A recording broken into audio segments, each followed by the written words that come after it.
Le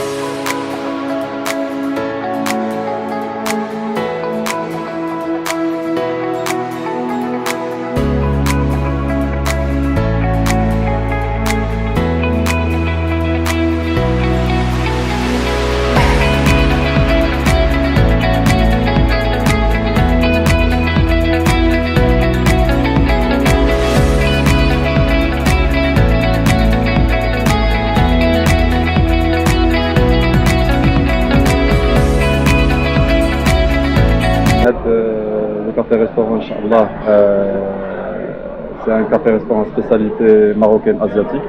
واحد لا فيزيون انتر لو ماروك و لافي.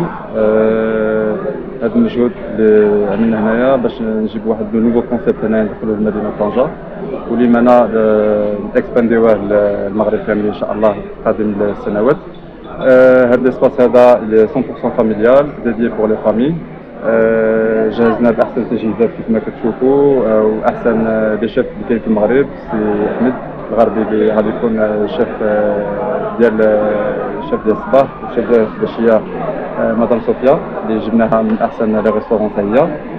هذا الفضاء غادي يكون ان شاء الله 100% فاميليال، واللي فيه واحد الامتياز اللي هو هذا السكرين اللي مورانا كيف ما كتشوفوا.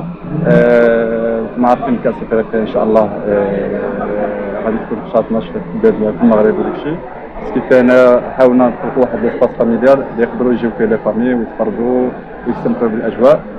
خلينا اكزاكتومون في هذه لا بيريود باش حتى الناس ديال الجاليه المغربيه ممكن من الخارج اللي يجيو المغرب يلقاو دي سباس اللي في مستوى راقي، مستوى عالمي. اوروبا سبيسياليتي اللي هو ازياتيك، عندنا لي غوت السوشي، وعندنا لي كريب، توسكي لي سالاد وعصيرات كما كتشاهدوا، واللي تيجوا كما كتشاهدوا هنايا تبارك الله عندنا سميه الكابوتشينو.